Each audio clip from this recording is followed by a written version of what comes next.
ಕಳೆದ 15 ದಿನಗಳಿಂದ ಫುಲ್ಲು ಬ್ಯುಸಿಯಾಗಿದ್ದಾರೆ ಚುನಾವಣೆಯಲ್ಲಿ. ಈಗ ಫುಲ್ ರಿಲ್ಯಾಕ್ಸ್ ಮಾಡಿದ್ದಾರೆ. ಹೇಗೆ ಅನಿಸ್ತದೆ? ಖುಷಿ ಅನ್ನಿಸ್ತಾ ಇದೆ. 15 ದಿನ ಇದ್ದದ್ದು ಅದೇ ಒಂದು ಥರ ಮಜಾ ಅನ್ನಿಸ್ತಾ ಇತ್ತು. ಅಂದರೆ ಅಷ್ಟು ಹ್ಯಾಕ್ಟಿಕ್ ಇದರಲ್ಲೂ ಕೂಡ ನಾವು ಆ್ಯಕ್ಟಿವ್ ಆಗಿರ್ಬೋದು ಅನ್ನೋದಕ್ಕೆ ಬೆಳಗ್ಗೆ 5:30 ಹೋದರೂ ಕೂಡ ಎದ್ದು 6 ಗಂಟೆಗೆ ರೆಡಿಯಾಗಿ ಪ್ರಾರಂಭ ಮಾಡ್ತೀವಿ.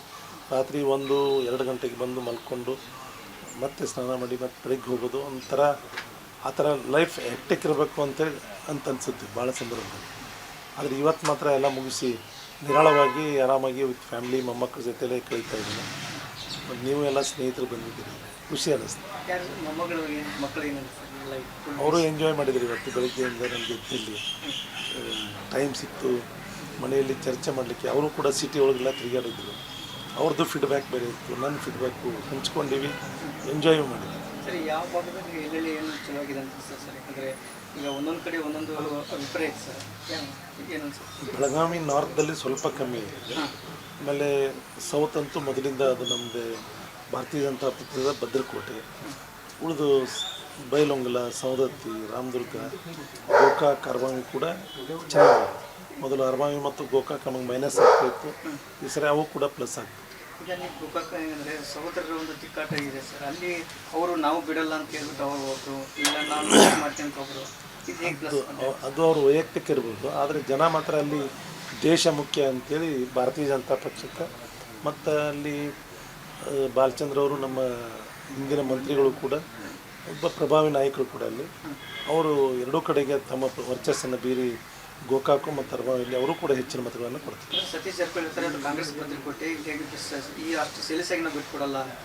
ಸತೀಶ್ ಅವರು ಅವರೇನು ಕಾಂಗ್ರೆಸ್ಸಿನ ನೇತಾರರಲ್ಲ. ಅವರು ಕಾಂಗ್ರೆಸ್ಸಿನ ನೇತಾರರು ವಲ್ಲಭಭಾಯಿ ಪಟೇಲ್ ಜೊತೆಯಲ್ಲಿ. ಇವರು ಇವತ್ತಿನ ಇಟಾಲಿಯನ್ ಕಾಂಗ್ರೆಸ್ಸಿನ ಪ್ರತಿನಿಧಿ. ಇವರು ಒರಿಜಿನಲ್ ಕಾಂಗ್ರೆಸ್ ಅನ್ನೋಕ್ಕೇನಿದೆ. ಅವನು ರಾಹುಲ್ ಗಾಂಧಿಗೆ ಈ ದೇಶದ ಸಿಟಿಸನ್ಶಿಪ್ ಬಗ್ಗೆ ಕ್ವಶನ್ ಮಾರ್ಕ್ ಇದ್ದಾಗ can you call it is a Congress? ಅವರು ಒಬ್ಬ ಇಟಾಲಿಯನ್ ಕಾಂಗ್ರೆಸ್ಸಿನ ರಿಪ್ರೆಸೆಂಟೇಟಿವ್. ಸತೀಶ್ ಜಾರಕಿಹೊಳಿ ಕಾಂಗ್ರೆಸ್ ಅಲ್ಲ. ಅವರು ಮೊದಲು JDS ಒಳಗಿದ್ರು, ಆಮೇಲೆ ಕಾಂಗ್ರೆಸ್ನವ್ರು ಶಂಕರಣ್ಣನ ಜೊತೆಲೇ ಸತ್ತು ಹೋದ್ರಲ್ರು, ಪಾಪ ತಿಳ್ಕೊಂಡ್ರು. Today there is no Congress. Congress ನೀವೇ ಹೇಳಿ ನನಗೆ ಕಾಂಗ್ರೆಸ್ನಲ್ಲಿ. ಈಗ ರಾಹುಲ್ ಗಾಂಧಿದ ಸಿಟಿಸನ್ಶಿಪ್ ಕ್ವಶನ್ ಮಾಡ್ತಾರೆ. Can you call him is a Congress? Then ನಾವು ನೀವು ವಿಚಾರ ಮಾಡೋದು ಎಜುಕೇಟೆಡ್ ಕ್ಲಾಸ್. ಹಳ್ಳಿ ಒಳಗೆ ಬೇಡ. ಹಳ್ಳಿಯಲ್ಲಿ ನಮಗಿಂತ ಬುದ್ಧಿವಂತರಿದ್ದಾರೆ ರಾಜಕಾರಣದಲ್ಲಿ ಜನ. ಹಳ್ಳಿ ಒಳಗೆ ನಮಗಿಂತ ಬುದ್ಧಿವಂತರಿದೆ. ಮೇ 23 ಒಳ್ಳೆ ರಿಸಲ್ಟ್ ಬರ್ತಿದೆ.